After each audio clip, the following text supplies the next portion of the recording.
Good evening. Thanks for joining us. Ride-hailing is not coming to BC, at least not yet. The province announced today services like Uber and Lyft won't be on the streets until late 2019, a decision that's prompted some backlash and disappointment. Our Tina Lovegreen has tonight's top story. Catching a cab in Vancouver at peak times can be challenging.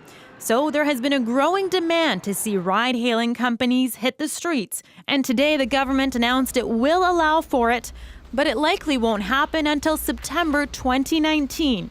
By this full session, as promised by the Premier, we'll be bringing in legislation which will allow ride-hailing companies to start to apply.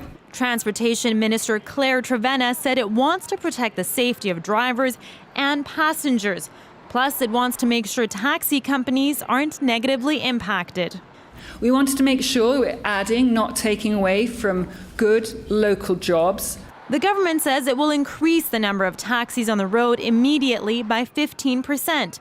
300 more taxis for the Lower Mainland and 200 for the rest of the province. It will also allow taxis to offer discount rates when trips are booked through an app. The taxi industry has long been against ride-hailing, saying it will hurt their business.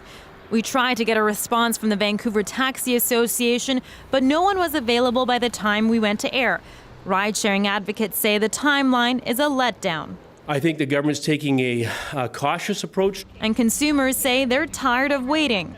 We're usually behind on things, and it's kind of typical Vancouver in that sense. But, I mean, the sooner it comes, the sooner it benefits all of us, really. Ride-hailing companies like Uber and Lyft are also disappointed and say it could have all happened much sooner. Ride-sharing can absolutely come to British Columbia more quickly than what was announced today, and Uber stands committed to working with Premier Horgan and Minister Trevena and the entire BC government to make that happen. The NDP government's election promise was to bring ride-hailing to BC by last Christmas, and when that didn't happen, it said it would bring it this year, and now it won't happen for at least another year. Tina Lovegreen, CBC News, Vancouver.